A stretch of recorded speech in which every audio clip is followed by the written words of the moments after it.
Good evening. We'll call the regular meeting of City Council to order for Monday, October 6th, 2014.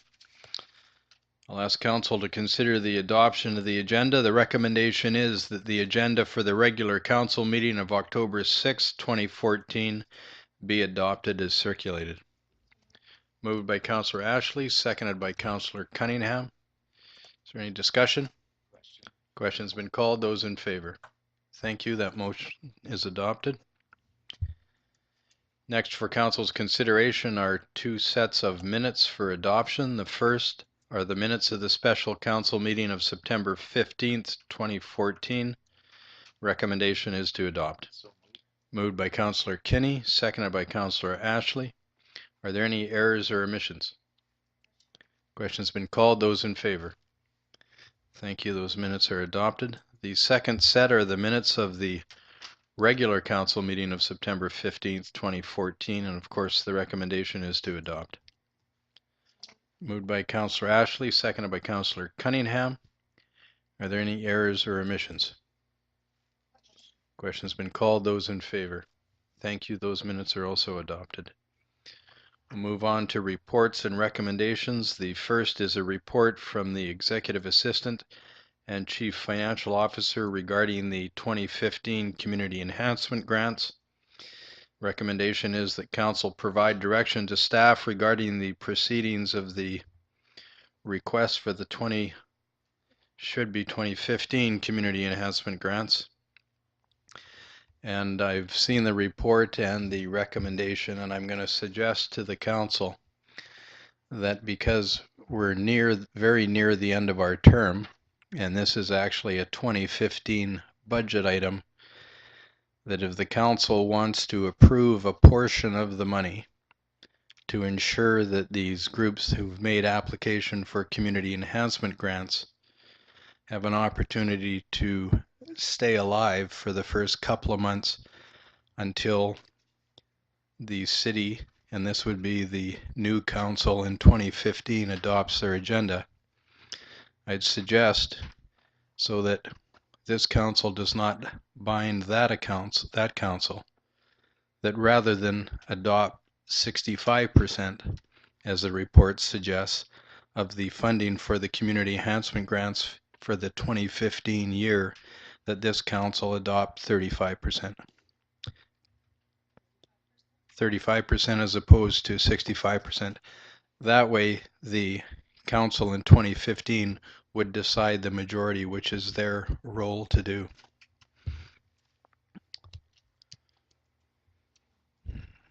Further comments? Councillor Thorkelson. I just was wondering, Your Worship, the difficulty that I've had with whether it's 65%, as this report suggests, or 25%, is that we have a number of new applicants this year. And so would it be 35% to those applicants from last year, or 35% for all applicants, including new applicants? Well, that would be up to the council to determine, and of course we'll have some discussion here tonight about which ones the council may wish to see continue. There's a brand new application, a first-time applicant in this list also, but it's to preserve the right of the new council to decide the majority of the business of the city in 2015. Councillor Ashley. I haven't decided in my head what I think is the correct percentage. Right. But one thing I do feel that regardless of who is elected to council for next term, I wouldn't want to be making the decision as to whether or not a new grant is going out to an organization that's just asking this year, because that does bind them to that. So if I was or if I was going to be voting on this, I would be looking at a percentage of last year's totals. I still think it would give them enough money to get started, but then it doesn't bind the future council to, making decisions as to whether or not they want to increase grants, decrease grants. I think that decision should be left to the council that's coming up, because they are the ones that have to decide what's going to happen in the budget. So I'm not sure about percentage, but I would recommend that whatever percentage it's from, last year's grants, and then new grants get decided at budget time by whoever is the next council. Certainly. Councillor Garon. In the past years, we've had the big six, as we call them, and I think that should fall into the letting them know that they can get their grants sooner than later. So 35 or 65, it doesn't matter to me either way. But that doesn't, there's no mention of those big six in here. So, or I haven't, did I misread it? Okay. You're referring to the The Performing Arts Center, the museum, the right. Tourism Prince Rupert. No, but I mean, those, we've always treated them kind of separately from the rest. Right. Because they're ones that we sort of always give to. It's not something that we decide on. Certainly. Let's ask Mrs. Bombin to review her specific request from this council at this time, bearing in mind that one council shouldn't bind the other. Mrs. Bombin. This report was essentially just to notify council of the options and essentially to schedule when they would like the big six, for example, to come forward, but also to provide some information about some options for funding, given the fact that you wouldn't want to bind the future council. There was no expectation that we would be granting any percentages tonight. It was just information. However, it's prerogative of the council to decide what they want to do. Certainly. Thank you. Further discussion from members of council? Councillor Thorkelson.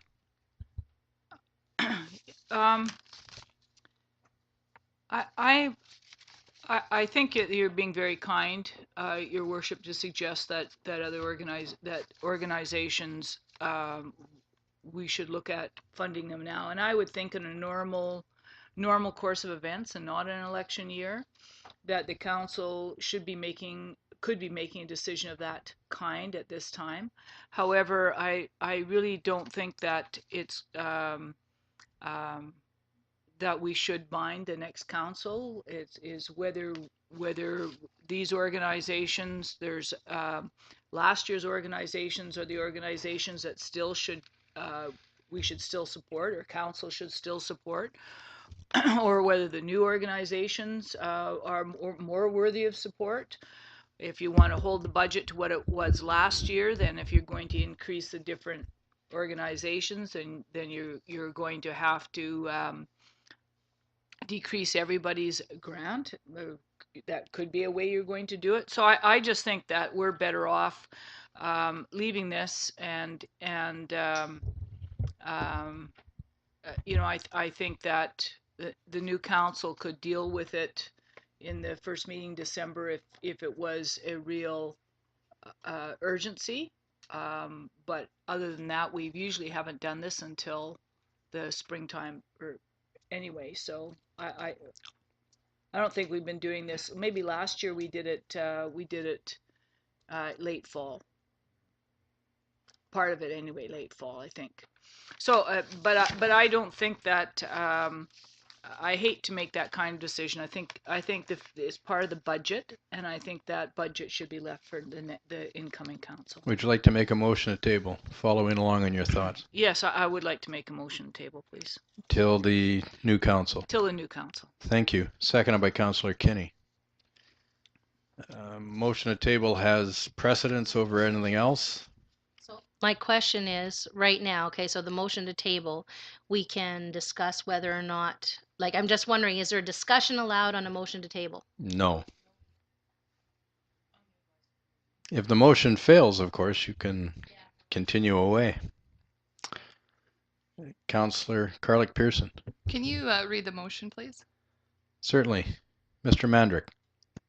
Your Worship, there was a motion that was moved by Councillor Thorkelson and seconded by Councillor Kinney that the funding requests be held over until the next council has a chance and opportunity to make decisions on it. So therefore it's tabled. Your Worship, can I withdraw that motion? If other people, I didn't want to cut discussion off. If it's okay with the seconder. Sure. I didn't want to just cut Mr. discussion Mandrick, off. the motion is withdrawn by the mover and the seconder. The motion to table. Councillor Ashley. Yeah, well, thank you for doing that, because I wasn't sure how I was going to view that, and it's not because I don't think that the next council should be the one that's making the big decisions about this. What I'm worried about, and I know that we've had discussions about when we should do this, because we've always talked about these things kind of, we discuss them now, we to get them voted on, and then all of a sudden the budget comes up and we're like, gee, we don't have very much money, right? And but I also am aware that while our year in budgeting is kind of happening in, from February to May, the organizations here start like in January, and I just don't know whether or not like a new council, just being new, is going to be able to make a decision about this because we don't know who the new council will be, whether or not they have experience with budgets. I don't know how well they're going to be able to deal with this. And I don't want to make that whole decision, but I think it would be good to at least give the organizations a little bit of money to start with that wouldn't tie hands. But I understand also what you're saying. So it's a very difficult decision for me at this point. And I know I'm talking about both sides, but that's how I'm feeling right now. So I'd love to hear what other people have to say to help me make up my mind.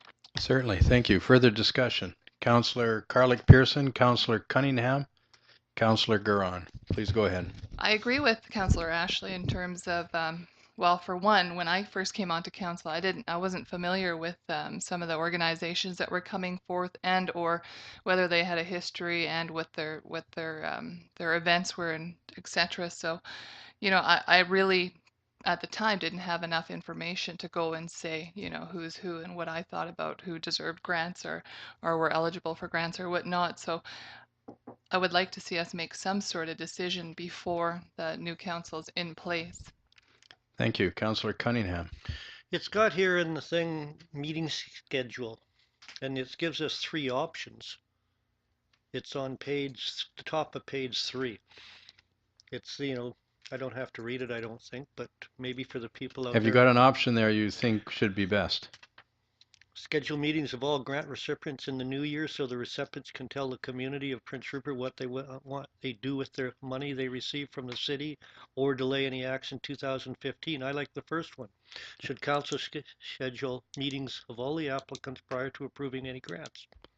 And it says these meetings could occur before Christmas or in the new year. If held before Christmas, a special council meeting could be held for the purpose of approving grants before Christmas if needs. So, I can see giving 35% and then having those meetings with the new council so they can walk into it and feel it.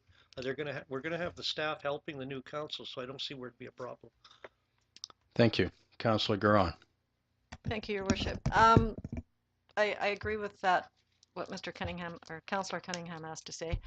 The only problem with it is it says to schedule a meeting with all applicants, and we've agreed, I think last year or the year before, that we would definitely meet with the big 6 and then request any other applicants that would come forward. And I think it's the big 6 that really need to know if they're getting their funding, because most of those are operating grants, whereas the rest of them are not operating grants. So I think if we just focused on those organizations first and give them their 35% or whatever it is, I'm not sure if 35% is enough for them at this point in time. So I don't know what that number should be, but I really think they're the ones that need to know sooner than later if they've got that funding, because they've got payrolls to make and people are employed. So I think that those need to take precedent over the other applicants. But I am in favor, if that would say, to meet with the big 6 first, and then if the new council decides they want to meet with the other recipient or grant applicants, that they can go ahead and do so on their own time schedule. Because if you do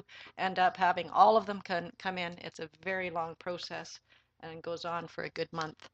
So Okay, thank you. So I'll make a motion that what we refer to as the Big 6, which includes the Performing Arts Center, the golf course, the others there, recreation is another one, that the Big 6 be invited to meet with the council starting in January, or starting in December in this case, and that staff also provide to the new council in December what is an acceptable amount to advance to those organizations for the first part of the year. Seconded by Councillor Kinney. Discussion on that. I think most people are in favor, but please go ahead. Yeah, no, I think I'm in favor. So I'm just clarifying. So what you're suggesting obviously is to have a meeting with those and then have staff provide a report to the new council saying, this is what we would suggest that you provide to them right now. And then we can decide on the rest early in the new year as we go through the budget process? Certainly, yes. Okay, And of course, the point's been made that these entities keep rolling once they get into January, well, I and they would do second have that motion payrolls. then. Okay. It's been moved, and I believe Councillor Kenny seconded. Okay. Further discussion? Question's been called. Those in favor? Thank you. That motion's adopted. Next is correspondence for action. There's a request from the Recycling Council of British Columbia to proclaim October 20th to 26th, 2014 as National Waste Reduction Week. The recommendation is that Council declare October 20th to 26th, 2014 as National Waste Reduction Week in the City of Prince Rupert. Moved by Councillor Kenny, seconded by Councillor Garon. Is there any discussion? Councillor Ashley. I'm in favor of this. I just wanted to also just tell people in case they hadn't heard about the 24/7 recycling. It's kind of timely that Right. this is being proclaimed as National Waste Reduction Week from October 20th to 26th, since the 24/7 recycling station has been opened out at the recycling depot. Actually, in the mayor's report, I was going to Excellent. call attention to that you and I were both there. And in putting a few election signs out on Sunday, I drove by there approximately 24 hours later after the opening and noticed that 2 out of the 6 bins were full, and later in the day, another 2 bins, so 4 bins out of the 6 were pretty well full. The cardboard was actually overflowing. That motion has been moved and seconded. Further discussion? I'll call for the question. Question has been called. Those in favor? Thank you. That motion is also adopted. Next is a request from the KN Anti-Poverty Society to proclaim October 17th to, 2024, to proclaim October 17th, 2014 as International Day for the Eradication of Poverty. The recommendation is that Council declare October 17th, 2014 as International Day for the Eradication of Poverty in the City of Prince Rupert. Councillor Ashley. I'll move the motion. Seconded by Councillor Carlick-Pearson. Discussion. Councillor Thorkelson. Yes, I was very interested to. I'm a member of Unifor, and at the Unifor convention this year, they had a number of speakers, and one of them was the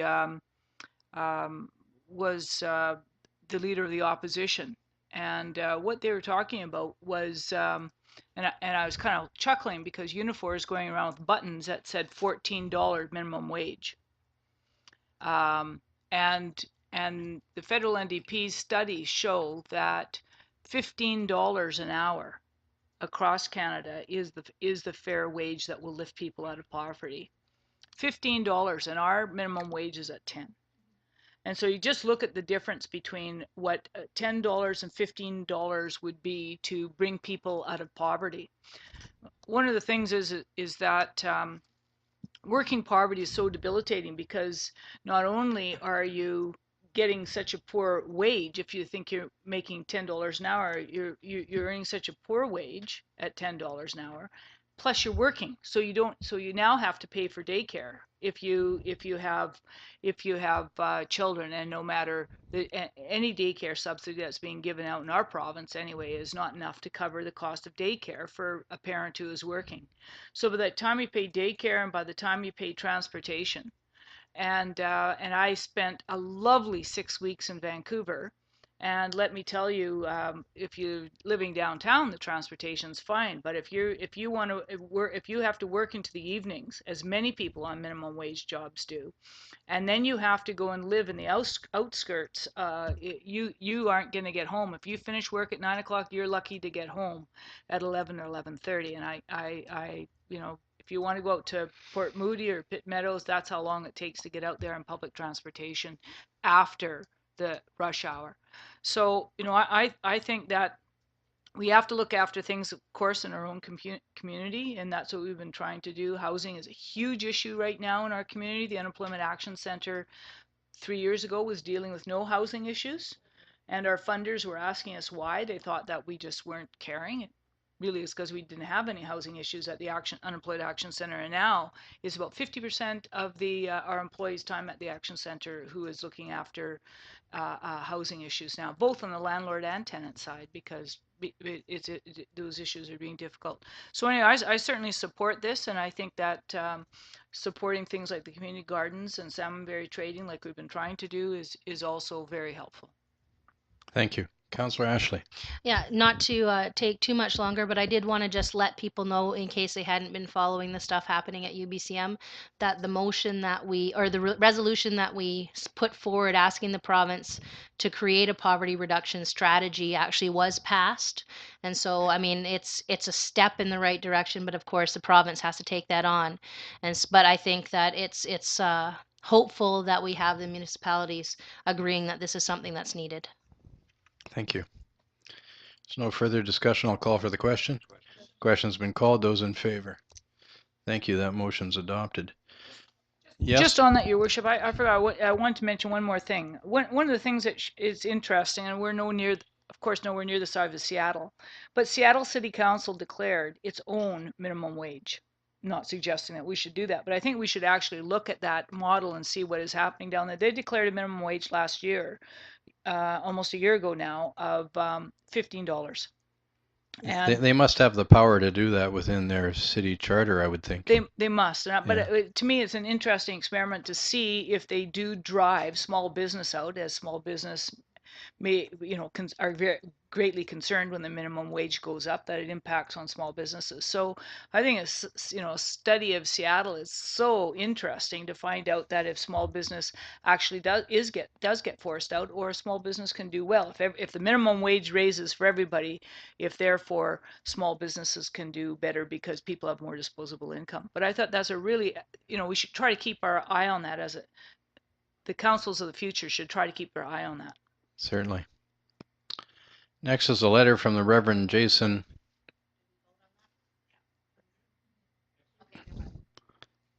Next is a letter from Reverend Jason Hagstrom, the Vice Chair of the PRAMA, St. Andrew's Cathedral, Anglican, regarding social housing and other social issues in light of economic growth. The recommendation is that Council receive the letter from the Reverend Hagstrom dated September 26, 2014 as information and provide direction to staff in how to proceed. In the letter, he points out that he has had some discussion with myself on this, and that he'd appreciate if the mayor went and met with this particular group. And they do mention a date tomorrow, because they meet the first Tuesday of every month. But I have to go to Terrace tomorrow for another announcement. So I just want to let the council know I will certainly meet with the Reverend and his group. I just can't do it tomorrow. And with that in mind, Mr. Long, would you please have staff tomorrow morning get a hold of Reverend Hagstrom and let him know that I will meet with him. I can't make it tomorrow. It's too short a notice. And of course, we got this letter while we were away at the Union of BC Municipalities Conference. Councillor Ashley. I wanted to just bring some stuff up, because this again kind of relates back to some of the stuff that we were talking with ministers about at UBCM. And I know that one of the things that's been coming up, Councillor Thorkelson just talked about it, the social housing, this is talking about it. And we know that it's an issue that's growing on our communities. And I have to say that as much as we were trying to push that this is a concern for our community and the areas around us, it's like a regional concern, there was not a lot of support from the provincial government for us in terms of saying that they would be there to help us. I was very disappointed with our meeting with the housing minister.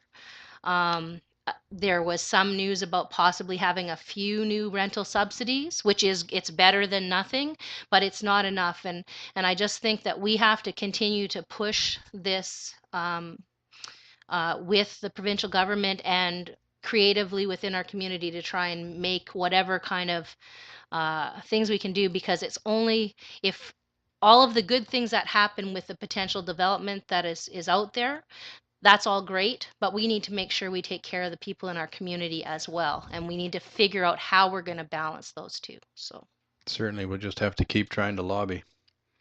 Who was first, Councillor Cunningham or Councillor Carlick-Pearson? Please go ahead, Councillor Carlick-Pearson. Just on that same note of the homelessness issue that we have in Prince Rupert and regionally, well, nationally, to remember to contribute to Salvation Army and different churches. There's different anti-poverty societies that we could contribute to. The schools accept clothing. There's kids in schools that don't have proper clothing and lunches and whatsoever. So just remember, and also there was grocery brown bags that were put in everyone's mailboxes. So, you know, it's that time of year that we have to really think about our community members. Thank you. Councillor Cunningham. On Anna's point, the homeless housing situation is such that it's not, you know, unfortunately the local government like us focus on it, but we need support from the provincial and federal governments as well as a lot of these agencies and that. And I think meeting with the church groups is a good step in that direction. It's just that the apathy the provincial government showed towards the housing situation was sickening as far as I was concerned. I couldn't believe it when I sat there and listened to them. Councillor Thorkelson. It's just on further to this, the letter from the Very Reverend Jason Hagstrom. I would also suggest that staff make a note that they want to engage in the issue of housing, and that if we do set up a housing commission or a housing committee, that the Very Reverend or somebody from his committee be encouraged to put their name forward as part of that housing commission, if that's what council decides to do. Certainly a representative from the Prince Rupert Ministerial Association. Councillor Kinney. Thank you, Your Worship.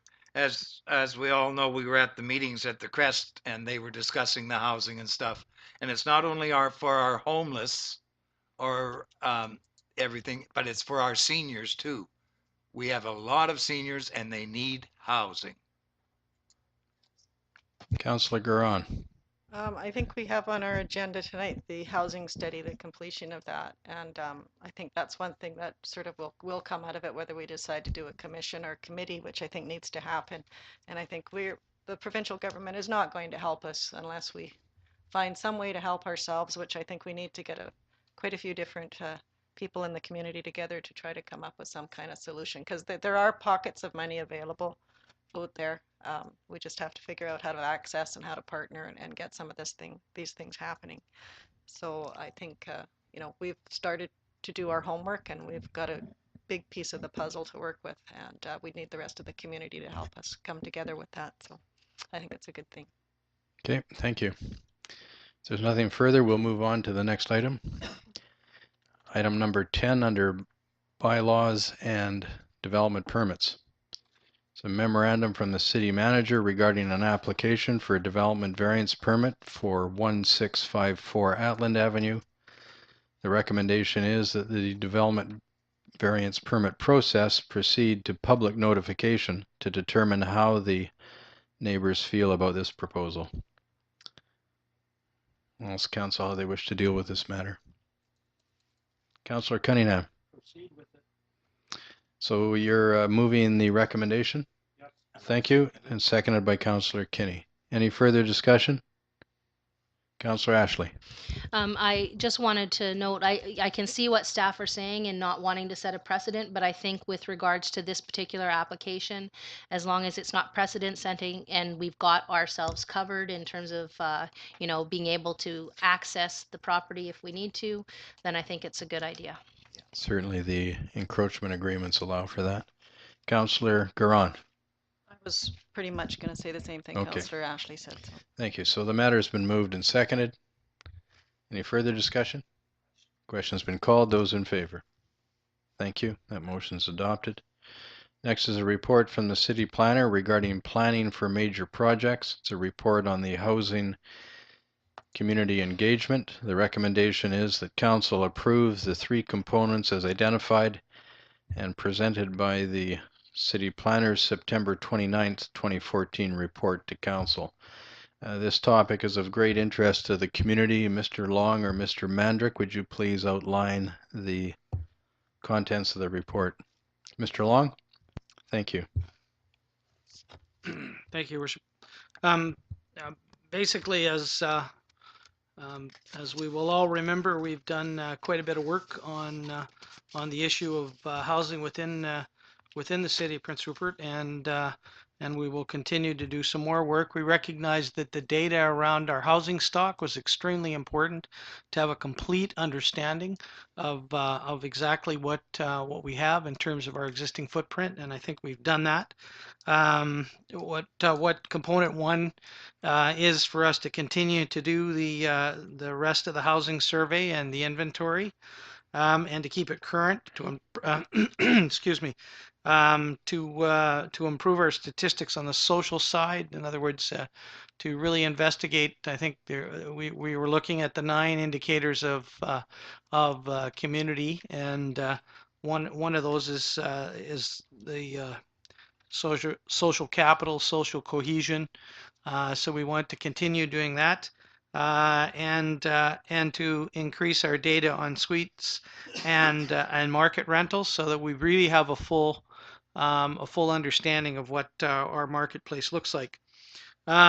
Relating to the land use components, we wanted to update the official community plan, and do an incremental review on policies and regulations, particularly around densification, secondary units, multifamily dwellings, and infill, which I think was concluded by our meeting that was probably the most important way for us to increase density and thereby be able to house an influx of new residents were we to move into hyper-economic activity. To look at camp locations, affordable, and work towards an affordable housing policy, and to look at innovations in terms of our 25-foot lots and compact innovative construction options in general.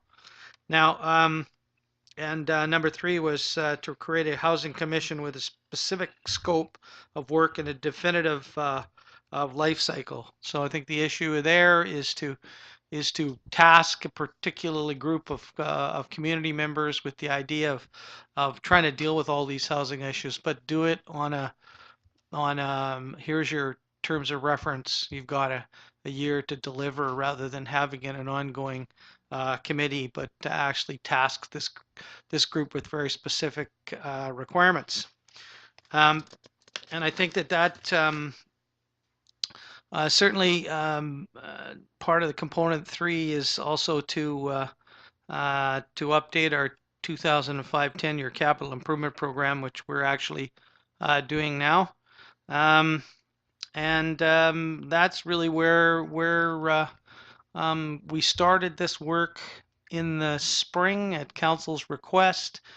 We decided to do housing as our first component, which we think will probably have the earliest impact of any rapid economic development, and I think we're getting much closer to having a meaningful piece of information that we can actually start to move forward. The next step will be, okay, what are the public policies that go with the data that we've collected, and how can we get the groups, the proponents, and the other governments to work with us moving forward. So it's a culmination, I think, a good report. Thank all the public members who came to that day of work, and council members, and I think we're moving forward, I think, on one of the more sensitive issues for the community. We're certainly anecdotally being told by many people that we're miles ahead of others in terms of this particular piece of work. Thank you, Mr. Long. Councillor Ashley. I just had a couple of questions. Um, I think the report is excellent, and I think there's some really good recommendations coming out of it. One thing I'm wondering, because I know that part of the money, or maybe all of the money that we use to do like the stuff leading up to the report, was from the Northwest Readiness Project and funding through there. And I'm wondering, is there still money available to continue doing this work? Mr. Long. Yeah, actually, there some money came forward, but most of it came from proponents. Actually, I'd have to go back and see whether or not the province came up with anything. I don't think they did. But we continue to press for more resources so that we continue this work. I think it's one of those things that certainly your staff felt was important enough that we would find the resources in our budget. A lot of people have donated a lot of time and effort. I know Al certainly needs to be recognized with respect to the data collection. I think we're recognizing how important this is, and we will continue to look for resources from a number of different sources. I do know that Pacific LNG did supply some money to us to help us with Pacific this Northwest report. LNG. That's correct. Councillor Ashley. And so just along those lines, so that's good to hear that the proponents are putting some money forward and stuff, because that's really what should be happening. We're kind of preparing for that type of stuff. I'm wondering, like the capital improvement program, is that kind of like a first step or a start of like an asset management program? I know that you've talked about that before, and I know that that would be something obviously as going forward, us needing to know so that we know how to improve our infrastructure and that. So I'm just wondering about that. Sure, that's good question. Certainly, what we've done with Stantec and identified our underground servicing deficit of infrastructure deficit at $258 million. Moving forward, we need to figure out how do we improve that deficit? How do we finance it? Those conversations are ongoing with proponents, the provincial government, and anyone else who actually is interested in helping us. We clearly don't have the tax base to be able to move forward. We see the experience of very old and decaying underground infrastructure. We see that with boil water orders and a few other things. But we need to have a plan going forward. That is our asset management plan, which will be sort of what do we do with our depreciating assets? How do we manage them? How do we finance them, et cetera? So that'll be the next component piece of this. And we are having conversations again with proponents, asking them to come forward. We can't, we have bridges that are 30 years past their usable life. I don't want an additional 5,000 people in town, and now the bridges are collapsing. We need to actually bring some more resources to bear to deal with some of these infrastructure issues that are immediate. Our water system's 100 years old and effectively hasn't been improved in that 100 years much. So so those conversations are ongoing with certainly with the province, certainly with the proponents, to see if we can lay out what is our next step for planning. Councillor Thorkelson. Yes, Your Worship. The part that I wanted to talk about is relating to land use, relating to city land use policies and regulations. That's component number 2. And I thought there were a couple of things that were missing there that should be included. And one is parks. I don't think that we can talk about densification without talking about parks. And I think that we need to talk about a park strategy, whether we have taught parks or whether we just have green places, for children to play. So, what can we put in taught parks? What does the city want to maintain?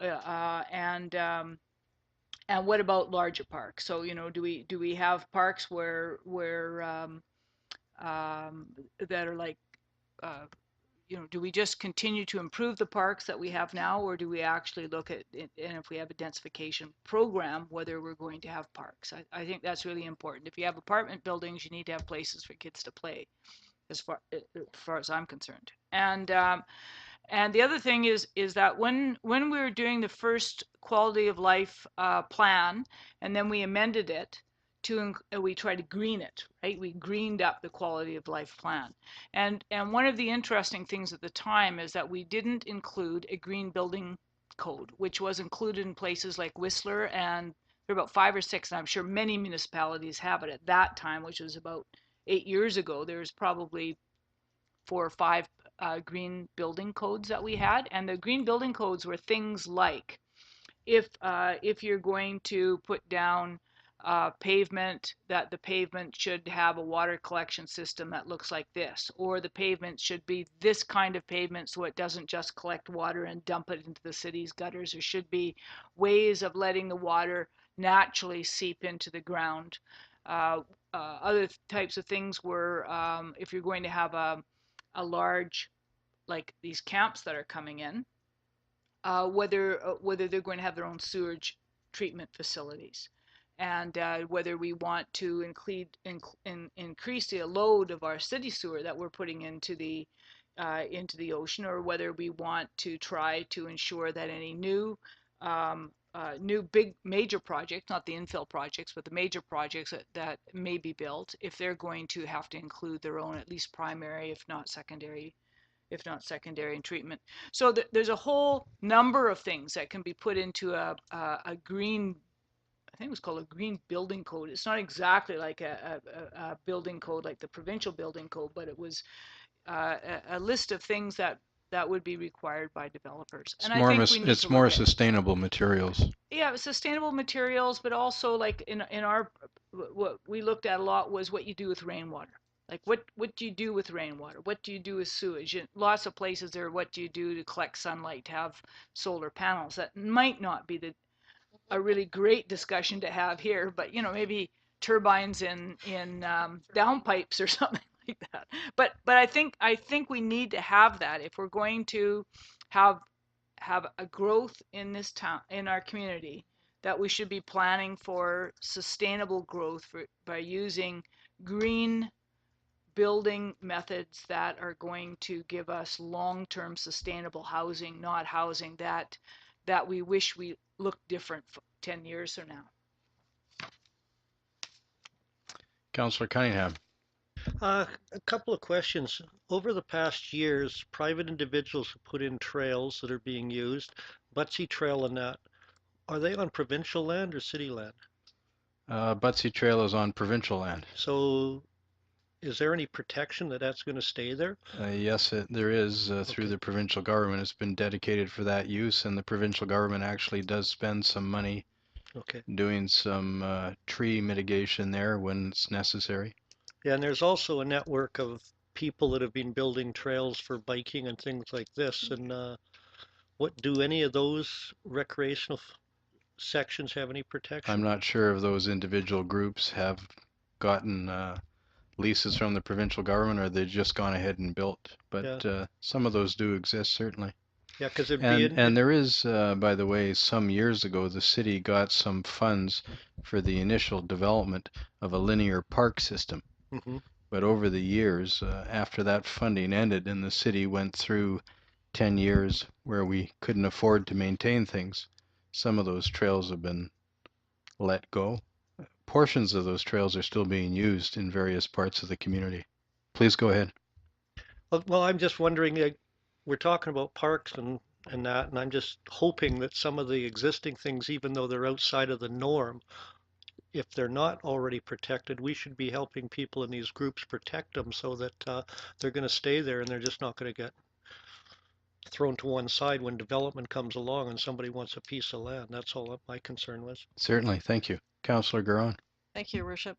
Councillor Cunningham, I chatted with Steve Milam from I'm not sure what they're called, the trail building group that's in town. They're trying to engage all types of stakeholders in the community to figure out ways and means of doing continuous trails around the community, some that exist already to match them up and line them up with other trails. And I know they've been talking with the regional district, the Rod and Gun Club, with whatever pieces of property they have to go over to try to bridge build up some oh, whatever you want to call it, just try to pull it all together so that it's all cohesive and everybody's sort of on the same page and not putting roadblocks in the way. So I know they're working on that, and I would like to invite them, if possible, at some point in time to come to council. I know they've been chatting with Zeno, I think, on some of this, but I think it would be a good opportunity to invite them and come and give a presentation to see what they're up to. Certainly, perhaps you'd like to talk with them and find out when they feel they're far enough along that they could come and describe what they want to do to the community. And perhaps there's some way we could send a letter of support on their behalf if they're utilizing provincial government property. Councillor Cunningham. Well, it's just what you said, Jack. I just think we should encourage them and put forth our hand and say, look, we'll help you in any way we can as city council, because they do provide a lot of recreation to people that are off the norm, like the kids that go out biking on weekends and things like this, or hiking. You know, I see cars parked on the side of the highway sometimes and people just gone off hiking, and there's been a few trails built that I didn't even know existed till I stopped and looked. Right. But I really would like to make sure the city can help them in every way they can, because a lot of these people don't know where to go to get the help to begin with. Thank you.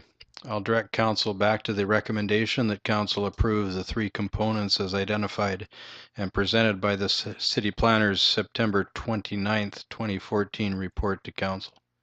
Moved by Councillor Kinney, seconded by Councillor Ashley.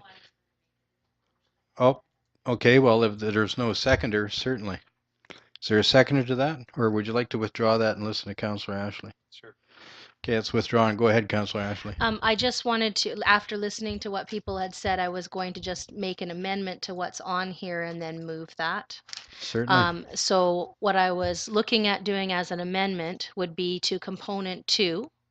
And under component 2, number 2, it says commence an incremental review of policies and regulations. And I'd want to add and look at creating new ones, because some of these are new ones, not necessarily policies we already have in place. So I'd want to add that part. And then what I'd like to add as, say, an E and an F would be sort of like, I guess, parks/trails policies. And then as an F, maybe a sustainable growth policies, i.e.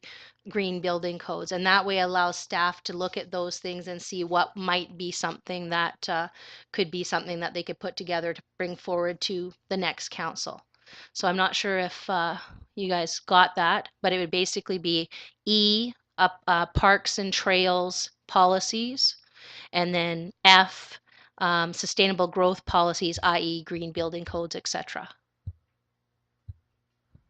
And that would be the addition. And then I would move that we, the recommendation with those amendments. Certainly. The recommendation with the inclusion of those. Okay, because the motion wasn't moved first, you can certainly put those in. We won't have to vote on the amendments separately. Okay. Is there a seconder? Seconded by Councillor Cunningham. Any further discussion? Question's been called. Those in favor? Thank you. That motion's adopted. Mr. Long, when you talk to Mr. Krekic about item number 3, which is create a housing commission with a specific scope of work and definite life cycle, if you could provide that to the new council so they can get an idea of the reason for the commission and the specifics as to what that commission would do. Yes? I just wanted to thank Mr. Krekic and all the staff for the amount of work that they've put in on this, because it's been extremely helpful, I think, to all of us here on council in terms of having this information. I think it's going to be invaluable to whoever the next council is going forward. So I just wanted to say a thank you. It was a lot of work. Mr. Krekic pulled in a lot of people to actually participate in the roundtable discussion and to lead the various tables. Yes. This is on the topic of housing, and it's really the stupidest dates, but it was in our information package. Yes. It's number 3 in one, but I don't know which information. Is that the one that package. came with very short notice? I think so. Yes. And it had Nonprofit Housing Association of British Columbia. It's putting on, I mean, I can't imagine that these guys did this, but they're putting on a conference, and it says It's right at the Uh, same date as the municipal election, or very Yeah. close to it. It's right after the municipal election. I guess they figure every new counselor is going to be recovered by the Monday morning or by the Sunday morning, because this is the 16th, 17th, 18th, and 19th. Yeah. And I was thinking that I know that our staff, lots of our staff are going to be involved, but I was thinking that maybe we should send Mr. Krekic or somebody from staff, Al maybe, not involved in the election, to this conference. What there it says, there's going to be major new tools and programs launched, such as the Rental Housing Index, more than 50 workshops in leadership operations and asset management, speakers of course, networking and mentoring opportunities, a trade show of course, and so it's a housing burst conference, and not only will we taking a closer look at the state of social housing today, but this year's conference will lay the foundation for us to build our capacity as a sector to tackle future challenges. And so this is done by the BC Nonprofit Housing Association. So I just thought it was really worthwhile to look into it and send, if we can send somebody from staff. It's in Vancouver, so. Would you like to make a motion, Councillor? Yeah, I'd like to move that, if possible, and there's a free staff person at that time that hasn't been too involved in the municipal election, that we send one staff member down to attend that conference. It's moved by Councillor Thorkelson, seconded by Councillor Kenny, that the City of Prince Rupert send a staff member to attend the BC Non-Profit Housing Conference, September 16th, 17th, and 18th. Pardon me, November. I don't know where September came from. That'd be November 2014, Mr. Mandrick. Any further discussion? Question's been called. Those in favor? Thank you. That motion's adopted. We'll move on to the report from the Chief Financial Officer regarding the amendment to the 2013 to 2015 permissive property tax exemption bylaw number 3326,2012. The recommendation is that Council adopts the 2013 to 2015 permissive property tax exemption amendment bylaw. So this would amend the principal bylaw, which is number 3326/2012, and the amendment bylaw that Council is being asked to consider for the years 2013 to 2015 is bylaw number 3353,2014. Mrs. Bombin, would you like to outline the text of your amendment to the main bylaw and the purpose of the main bylaw? The purpose of the main bylaw is to provide certain parties permissive property tax exemption that council feels warrant because they provide a service to the city. The amendment deletes 2 properties that no longer qualify for the permissive tax exemption. These include land and improvements operated by the United Pentecostal Church and land and improvements operated by the North Coast Transition Society. Each property no longer qualifies. And this bylaw is up for adoption. It has already received first, second, and third reading on September 2nd, and the notifications were published in the paper to let the public know about them as well already. Thank you. Any questions? Or Councillor Ashley, please go ahead. Just one question.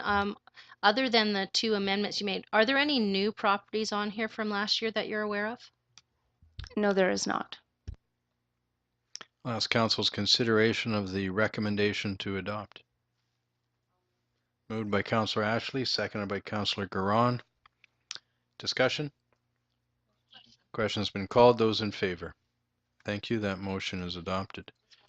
Yes, please go ahead. I just wanted to make a comment because some people, because they might not know the rules, might be saying, why did we postpone the community grants but approve these? And I just wanted to remind people, and I wanted to get from staff, what is the deadline that we have to have this done by?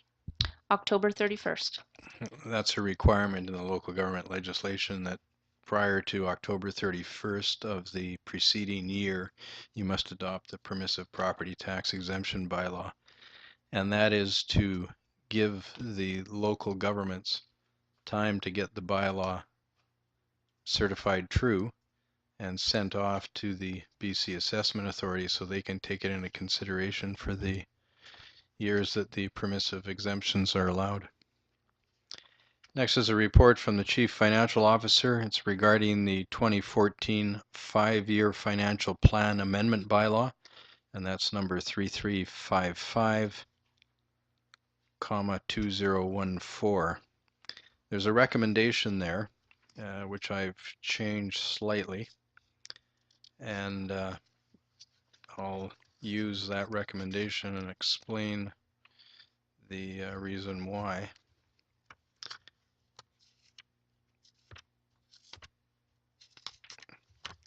So the recommendation would come as a small change to the motion or the recommendation in the report that would become a motion if adopted by council. And it reads that council by resolution make the following changes to the 2014 5-year financial plan bylaw number 3345, 2014, and that having made these changes give first, second, and third reading to the said bylaw. And because the motion itself does not contain the actual changes, that I've suggested that council by resolution make the following changes to the 2014 5-year financial plan bylaw number 3345, 2014 by adopting this report in its entirety, because the report includes the changes. And then that having made these changes, give first, second, third reading to the 2014 5-year financial plan amendment bylaw number 3355, 2014. Councillor Ashley. Well, I would move that recommendation with the changes. Thank you. Moved by Councillor Ashley, seconded by Councillor Kinney. Is there any discussion? Councillor Cunningham. On the utilities fund, it says here the Fraser Street project was to be funded out of gas tax. The revenues and corresponding expenditures have been removed from both the sewer and water fund and moved to 2015. Is there any guarantee this is going to be done in 2015? Because I believe this is a direct influence on the senior parking lot, everything in that area. Yes.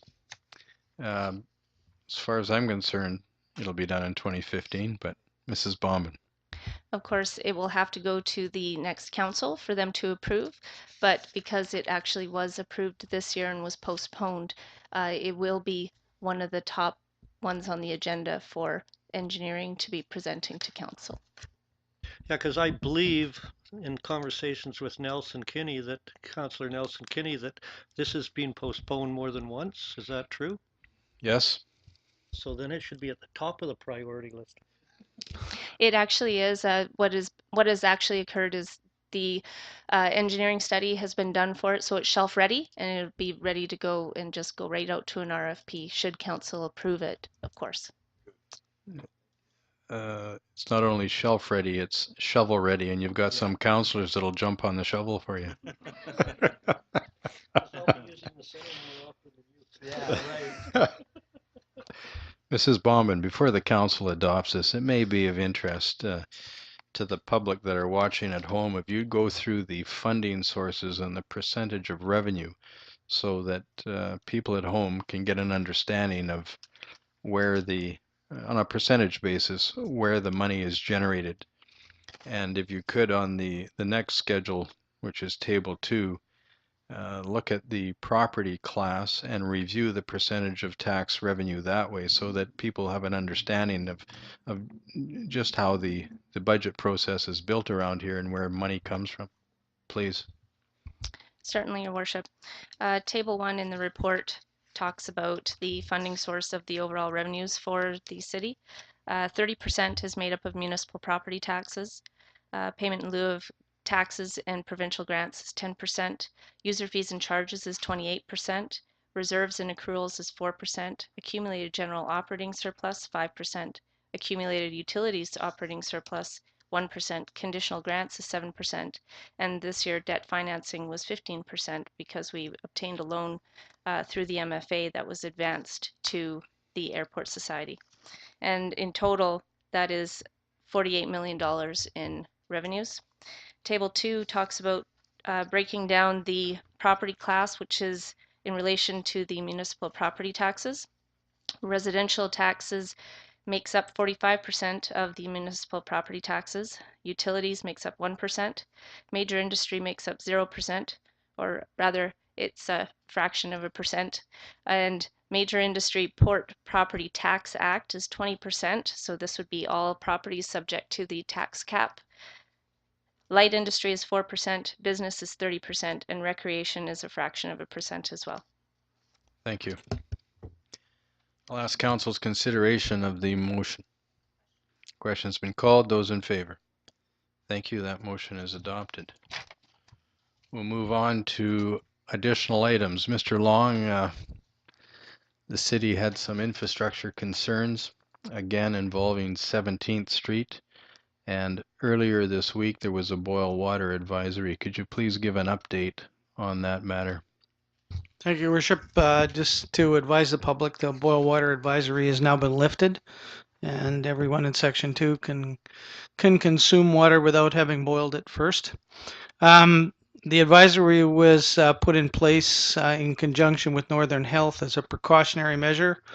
Contributing factors for this advisory were older infrastructure and our low flows in the areas, low water flow in the area as caused by a drop in chlorine residuals, and as a result there's some trace organics. This issue was solved by performing a 2-day rigorous flushing program which refreshed the system in the area. Ongoing flushing and maintenance will be performed in the future to try to prevent this from occurring again. We'd like to thank the people of Section 2 for their patience and their cooperation over the last week. Just in general, I can say that this is just a symptom of very old infrastructure, underground works that must be improved upon as we move into the future. Otherwise, we can expect to have the same kinds of disruption in all of our services as we move forward, since much of our infrastructure we've just not had the financial resources to manage it in a manner that would keep it functioning into the future. So we apologize to the people of Section 2 for this this inconvenience. However, it's something that we'll stay on and continue our flushing program. We hope we've solved the problem now with this period of 2 or 3 days of heavy flushing, and we've cleared the system from those organic materials that found their way into the system. Thank you. And I believe that the road now has been graveled and will be paved sometime later this month. Well, we hope, because our paving program was not, we had difficulty obtaining the private sector's paving capacity because it was in other places paving other things. We're hoping with the weather, if the weather cooperates, we would be able to get some of the other paving done. We still have a substantial paving program, which was not completed, or no fault of the city's, but because we couldn't get a paving contractor, of which there was only one, to come and actually pave on a timely manner for the city. So a bylaw to make rain dancing illegal would be appropriate. Councillor Ashley. Just on that matter, I mean, I'm sure we all got lots of phone calls, as I'm sure staff did as well. And we know how old our infrastructure is, so I'm certainly, these questions are not intended to lay blame anywhere. But I was asked a number of questions by people that phoned me, and I told them I would ask these questions, so I'm just going to ask them. One of the things that people wanted to know was they understand that this happened, and when they saw the explanation of that it was low flow because McMillan had shut down and we didn't have the water flow going through, what was asked of me is, well, I don't understand why we didn't know about it sooner, since McMillan closed down a few years ago. So I'm just, I can understand that that might have happened, but is there any sort of feedback we can give to people about that? Sure. The problem with organics in our system. So these are pieces of vegetable matter, if that's the right way to characterize it. I'm not going to get scientific with you. The test that the municipality must meet with respect to potable water is 0 coliforms. So that doesn't give you much of room to have anything in the water. In fact, we have not until just this recent events had any kind of poor numbers with respect to that. So the coliforms have not been in the system until now.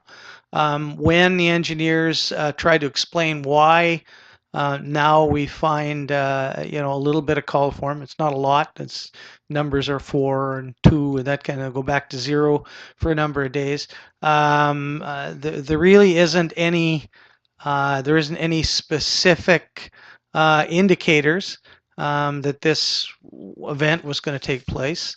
And so it's something that happens, not when you're running a 0 and all your measurements are 0, and then once in a while you get a 1 or a 2 or a 4. These things just start happening, and then you manage them as they happen. So nothing happened 2 years ago. And in fact, we think that possibly because we shut down 17th and the system maybe would cause less through flow.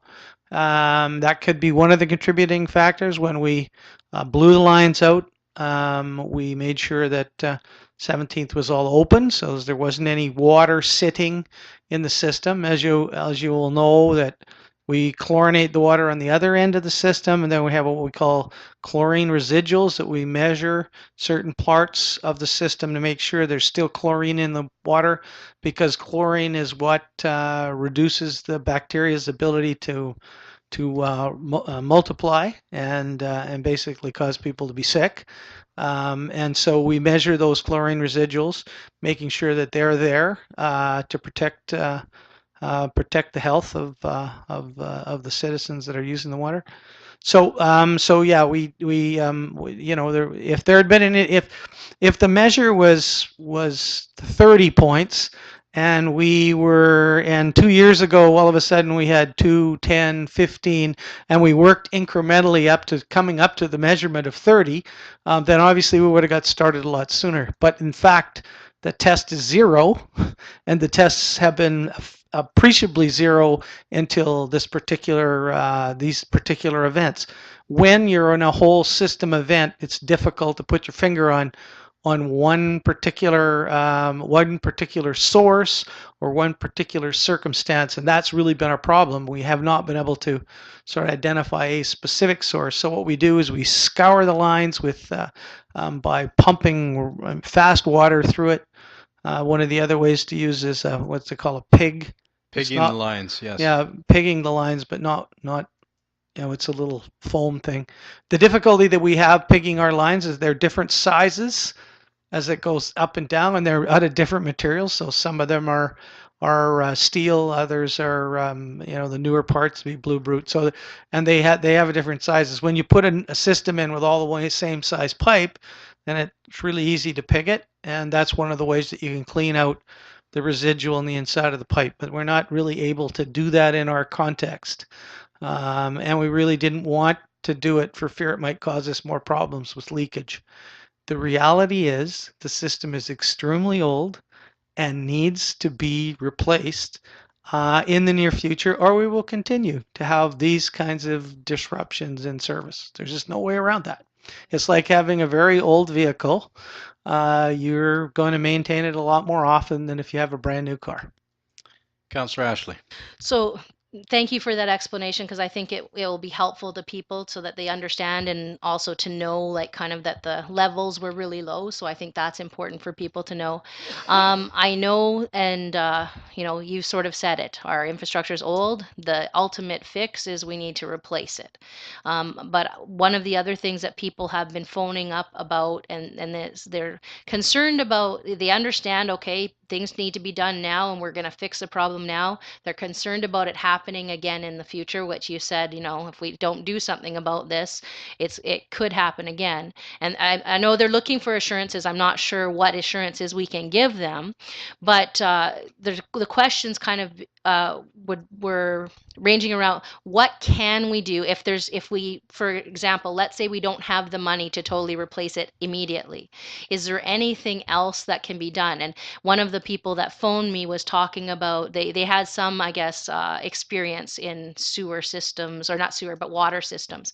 And they said that sometimes when there's low flow problems, you can put in something like, and I don't claim to understand this at all, I'm just trying to explain from what they said to me, that you could put in flow stations at certain places to increase the flow and to keep the chlorine in.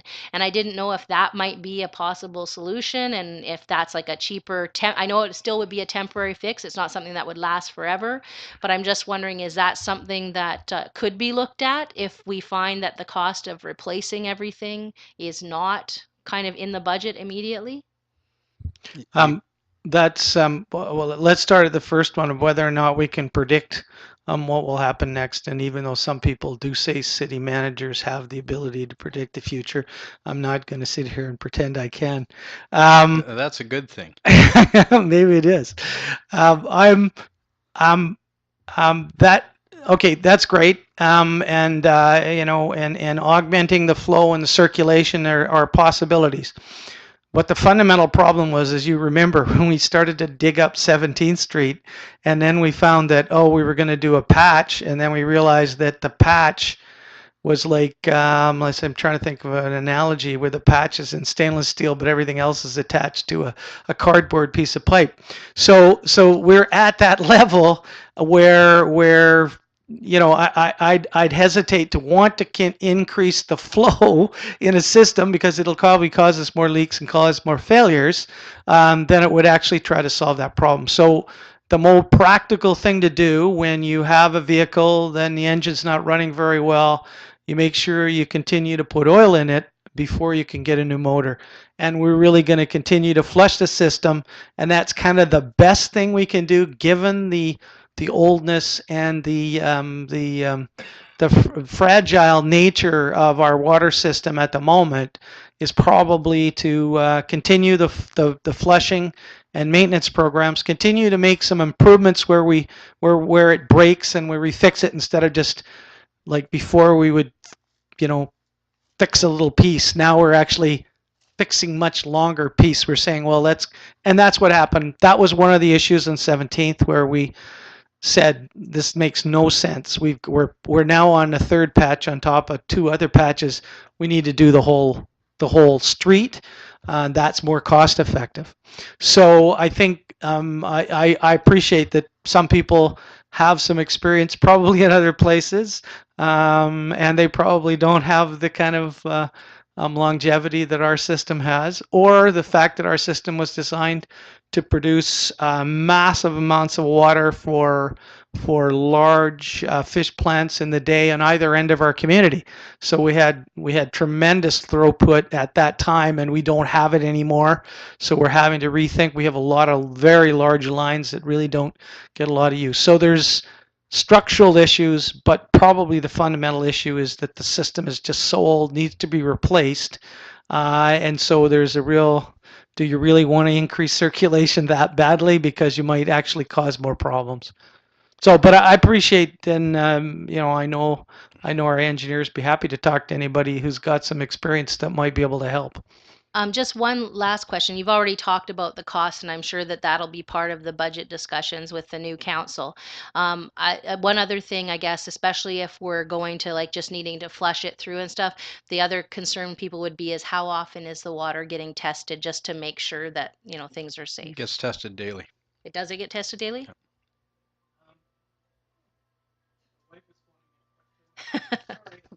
No worries. Here I'm in a council. Mr. Long, what's wrong with, after how many 35 years I've been doing this Monday nights? She phones me on Monday night, wondering where the hell I am. Okay. Anyway, we'll move on. Yeah, where were we? Sorry. There was a comment about testing the water. Sure. Yeah. I, with the greatest of respect, Your Worship, I don't think we test it we test every day, but different parts of the system. We have a very rigorous testing program, and we're hand in glove with medical Northern Health, who work with us on a day-to-day basis to make sure our water remains potable.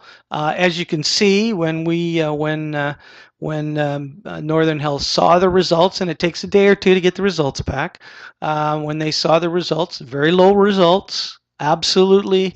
I don't believe, and I'm not the medical health officer, but I don't believe that there was any real health risks here. That was in with an absolute tremendous caution.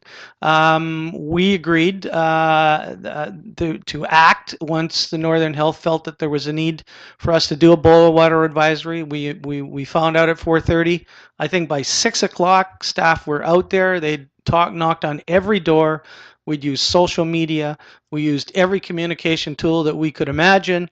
We did get a fairly not, I wouldn't say a positive reception at the doorstep when we say, oh, by the way, you have to boil your water, but people did appreciate that we went over the top to make sure people were advised, and I thank the staff for that. They worked. They carried on with their day, right? Notified at 4:30. I think by 7, we'd pretty well notified and went to every door and knocked on every door, and so I think we've tried to act as completely responsible with respect to potable water as anybody could imagine. I couldn't dream up anything else we could have done. We still apologize for the inconvenience, but we're all in this together. It's a community water system. We're charged with the responsibility to deliver potable water, and our partner is Northern Health. They are very concerned about the community's health, and we follow their lead. We work together with them, and we'll move forward with trying to improve the system as we go. Mr. Long, could you briefly update the community on the swimming pool, please? Yes, you're on a roll I'm on a roll here. Thanks. We're because of a number of issues, particularly the fabrication of the exhaust fan for the pool boiler, and the need for us to continue to work with Northern Health, who didn't want us to open it without the appropriate fan. That we'll be doing a number of things through the end of October with the idea that we'll open the pool on November the 3rd for public use. Thank you. Councillor Cunningham, you had your hand up. Mr. Long answered one of my questions. I just wanted to know if when 17th Street was dug up, all the pipes were changed in that, because I'd hate to see it paved and dug up again. And I've noticed our raison d'etre, you know that. We'd both be leaving town. But also I notice a lot of places where they are fixing small leaks and things like that. Are they at the same time fixing the pipe on either side of it and standardizing the system so that when the big day comes, it'll be standardized to a certain degree? Yeah, we've moved from band-aiding our leaks to actually thinking about where should we fix this and to where does it make sense, because a lot of the costs are associated in digging things up. So and a lot of times we're on the second and third failure on the same pipe. So we have kind of changed the philosophy where we're trying to move towards fixing larger sections and replacing sections when we're actually repairing some leaks. If they're simple leaks and say we're on the first iteration of leaking in that spot, then fine. But when we're on the third patch on a particular piece of pipe, it's time to replace it. So we are, and we're making some assumptions about what the ultimate water system would look like, and so we're replacing with that kind of pipe. Further questions from members of council? Councillor Garon. Thank you, Your Worship. I've had a few concerns or comments from some people that use the area just left of the approach to the Galloway Rapids Bridge. People have been going down there launching kayaks, and there's been complaints of people dumping garbage, refrigerators and couches and sofas and garbage of the like. So it's my understanding that the province of BC owns the property. Could we, I would like to make a motion that we write a letter to the province and ask them to clean up that facility, or not that it's a facility, their property, as it's used as one of maybe two of our only options for waterfront access. So if I can get a seconder for that, that would be appreciated. It's been moved by Councillor Garon, seconded by Councillor Ashley, that we write the province of British Columbia requesting that they clean up their property on the Cayen Island side of the Galloway Rapids Bridge, going in a northeasterly direction. And actually, Mr. Long, when you send them a letter, you might offer to have it cleaned up and bill them. And they might react to that, and we might get it cleaned up a little quicker. The city's done that in the past. Councillor Kinney. We are on questions and reports, right? Yep. Yes, we are. Okay. Thank So you, Your Worship. You're welcome. If you would hold on a minute, Oh. please. The motion has been moved and seconded. Is there any discussion? Question. Question's been called. Those in favor? Thank you. That motion's adopted. Please go ahead, Councillor. Sorry, thank you. On your behalf, I represented council and the mayor at the Filipino night, and it was an absolute fabulous evening. And they're just a great, smiling bunch of people and such an asset to our city. Very strong community organization. It was a Yes. pleasure. Yes. Thank you. Thank you very much for doing that. Councillor Carlick Pearson. Hey, somebody came up to me and asked about a vehicle that's parked on 6th West 600 block, derelict, moss growing all over it. There's trees going around it now. It's kind of funky, you know, like it's like something that should be in Vancouver Island somewhere in a museum, but it has to be dealt with. So it's in that block. Do you know if it's in a laneway or in somebody's yard? It's Or in somebody's yard. It's past the store on 6th and Fulton. Okay. Left-hand side going Yeah. towards the United Church. Okay. Across from Annunciation. Sure. Thank you. Is there anything further from members of council? Yes, please go ahead. I think when we were looking, when we had the Port Ed Harbor Authority here a while back talking about our floats, and I've this summer I had occasion to be on a zillion floats all the way down from northern Vancouver Island all the way down to Victoria, and then all through the lower mainland. And I have to say that our floats in Prince Rupert are like the absolute worst. I'm sorry to say that. They are the floats at Port McNeill are just the most absolutely gorgeous set of floats. The almost every set of floats that I saw had life jackets for kids at the top of the floats that were just there for children to put on when they go down the ramp to go fishing or to hang out with their parents on the boats. The small life jackets at the top of the ramp, kid size, and I saw kids wearing them all the time. I asked the Wharfinger in 2 communities whether they ever went missing, and they said, well, once in a while, but they're not that expensive, and what's a life worth? The ramps all had telephones. They had even the small ones had really nice washroom facilities, far better than the ones that are at our float. And I just think that we need to talk with or advise a new council that they should be talking to the Port Ed Harbor Authority because it really is a disgrace. Both the floats down at the old McMillan part of town, they are really not in any kind of condition to have pleasure boats tie up at them. There's no facilities down there for showers. There's no facilities for toilets. At the other end, at the Cow Bay end, there's no facilities for toilet, and at the other end, the toilets are closed. At 5 o'clock, I believe, at night. There's no arrangements made with anybody to perhaps keep it open. Bob's on the Rocks looks after keeping the garbage up during the summertime, but you know, I have to say that people are defecating along the trail because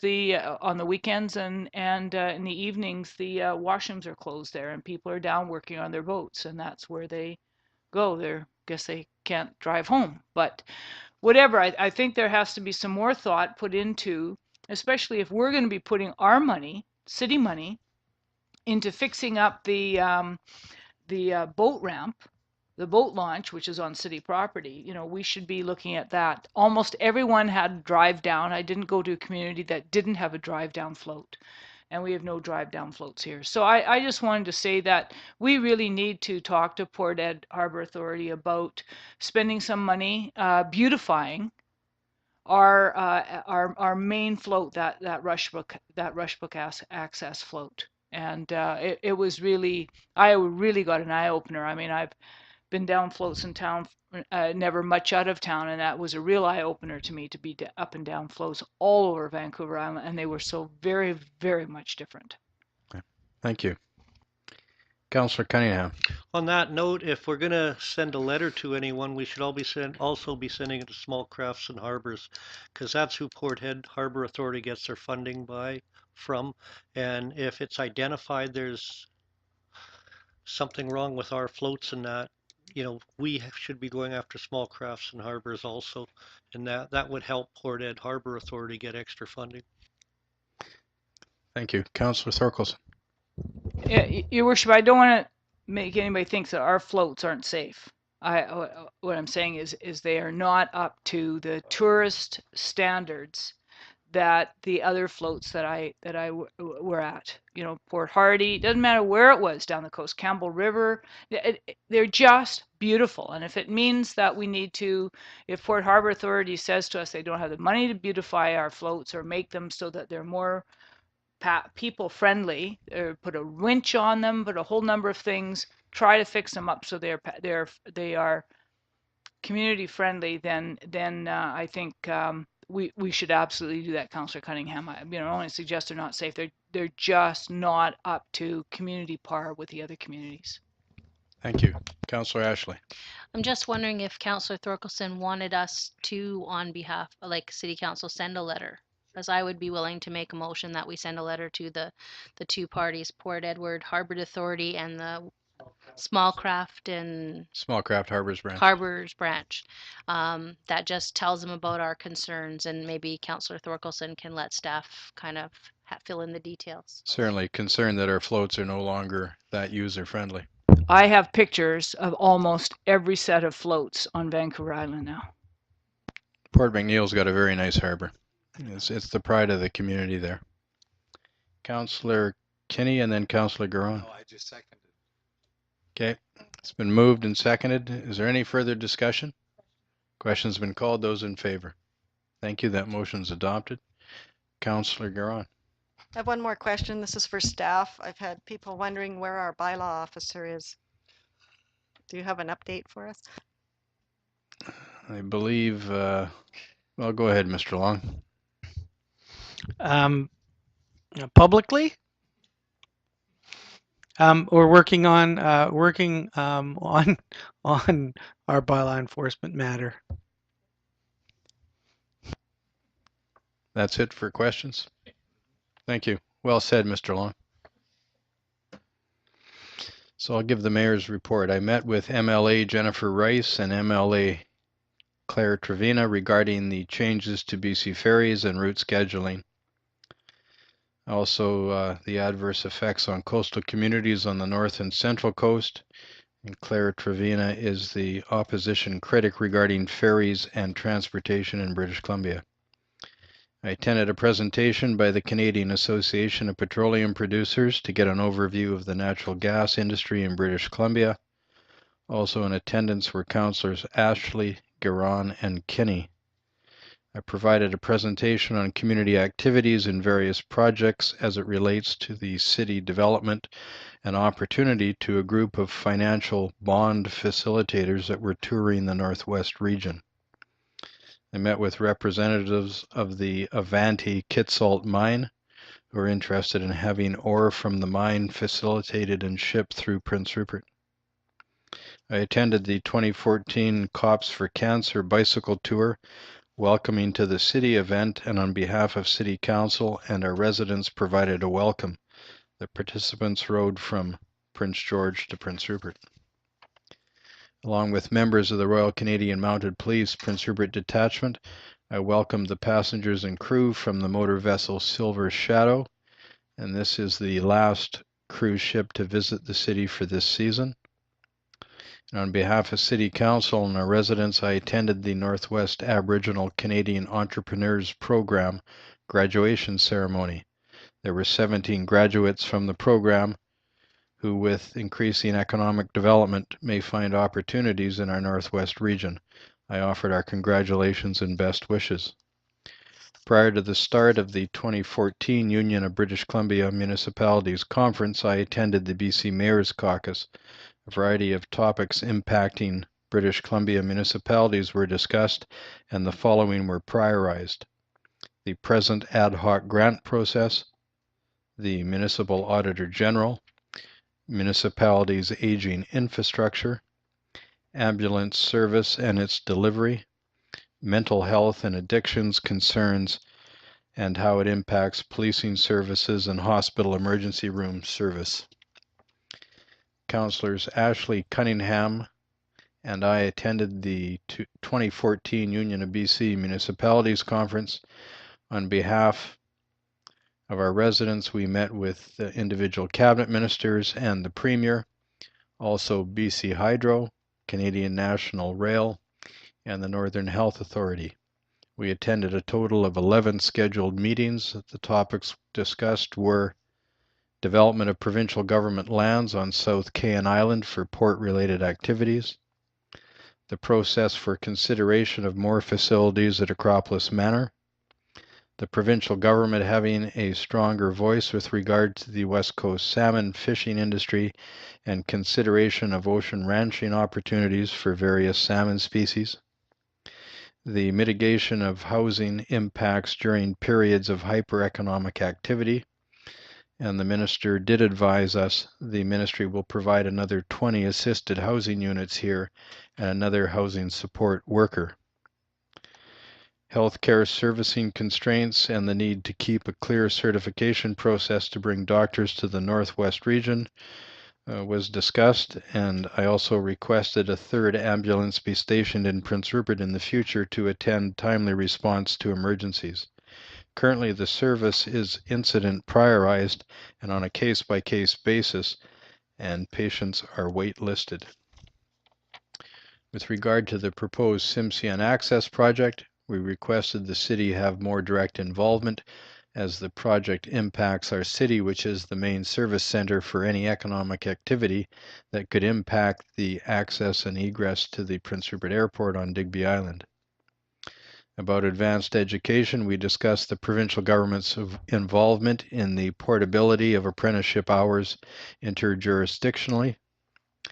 The minister advised that his ministry will facilitate that request. He also advised that in our region, there will be provided more training opportunities for liquefied natural gas careers. We discussed the removal of the provincial government tax cap on port facilities with the Premier, who declined further consideration of the request. Again, we requested consideration of changes to scheduled ferry service on BC Ferry's northern routes, along with further consideration of the socio-economic impacts as outlined in the city's report about the service and more recent report by the Union of BC Municipalities. We also discussed the need for funding consideration for infrastructure and community capacity. The provincial government did announce that applications are now available for the Build Canada funds from the provincial and federal government entities. We discussed possible subdivision of mitigated lands from Cow Bay to Hayes Cove to reroute 3rd Avenue East. You've heard Mr. Long talk about the condition of bridges here, and that would of course help the Cow Bay Bridge. and it would take certainly load pressure off the Cow Bay Bridge. We also discussed the spotting of railway equipment left idling in the Prince Rupert Rail Yard and asked for some consideration of alternate locations.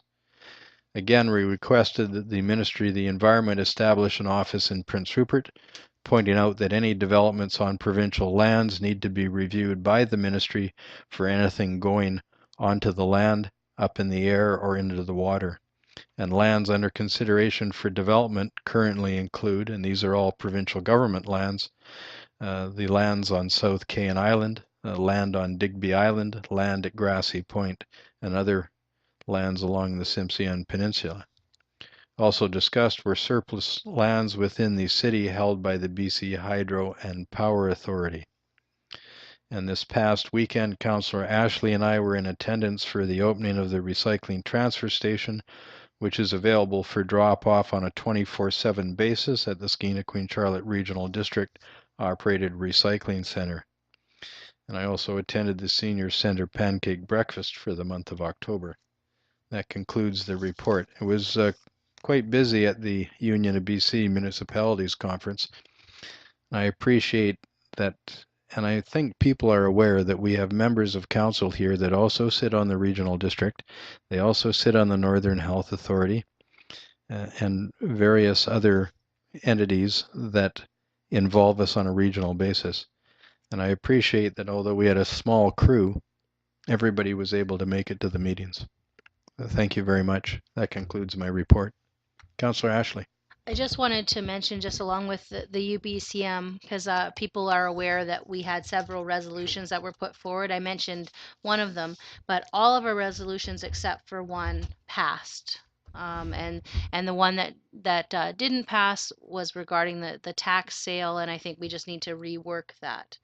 There were some concerns with that one, but I thought it was very good that the things that we put forward were supported by the rest of the municipalities and local governments. Thank you. Perhaps the next wording on that resolution will be 2 rights of appeal. If there's nothing further, we'll have a motion to adjourn. Moved by Councillor Cunningham, seconded by Councillor Ashley, that this meeting stand adjourned. Discussion? Question's been called. Those in favor? Thank you. This meeting stands adjourned. Good night.